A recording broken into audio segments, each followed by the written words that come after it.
নমস্কাৰ দৰ্শকবৃন্দ গুৱাহাটী ইউনিভাৰ্চিটিৰ যি বিএড এন্ট্ৰেন্স পাতিবলৈ ওলাইছে সেই সম্পৰ্কে মই সৰু সৰু ভিডিঅ' আপোনালোকক দি থৈ যাম পৰীক্ষাৰ আগলৈকে আপলোড কৰি যাম আপোনালোকে নিশ্চয় চাব ইতিমধ্যে আপোনালোকে হয়তো সিলেবাসখন ডাউনলোড কৰি লৈছে আৰু কৰা নাই যদি ডাউনলোড কৰি লওক আৰু এই সিলেবাসখনত আপোনালোকে দেখা পাইছে জেনাৰেল ইংলিছত আছে 100 মাৰ্কছ জেনাৰেল নলেজত আছে 120 মাৰ্কছ ৰিজনিং এণ্ড নিউমেৰিকেল এবিলিটিজত আছে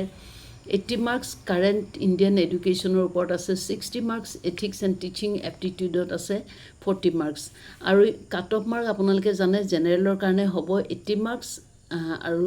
আদাৰ দেন জেনাৰেলৰ কাৰণে 60 marks এটো গুৱাহাটী ইউনিভাৰ্চিটিয়ে কাট অফ মাৰ্ক দিব দ্যাট মিন্স কাট অফ মাৰ্কৰ ওপৰখিনি কলেজে এপ্লাই কৰিব পাৰিব কিন্তু কলেজবিলাকত গৈ পেলাই কিন্তু কাট অফ মাৰ্কটো আৰু ওপৰলৈ উঠি যাব সেইখিনি কথা আপোনালোকে মনত ৰাখিব ভালকৈ পঢ়ক সিলেবাসখন ডাউনলোড কৰক আৰু মোৰ ফালৰ পৰা মই সময় যেহেতু কম মই কাৰেন্ট ইণ্ডিয়ান এডুকেশ্যন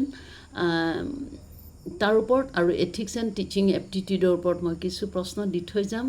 আৰু আপোনালোকে এটো নহয় যে ডাইৰেক্ট মই দিয়া প্ৰশ্নকিটা আহিব কাৰণ প্ৰশ্নটো মই নাকাটো কিন্তু ৰিলেটেড বস্তুখিনি তেনেকৈ আহিব ধৰি লওক আপোনালোকে অলপ চিন্তা কৰি পেলাই যদি প্ৰশ্নবিলাক পঢ়ে তেতিয়াহলে নিশ্চয় আনসাৰ কৰিব পাৰিব আজিলৈ ইমানতে সামৰো নেক্সট ভিডিঅ'লৈ বাট চাব ধন্যবাদ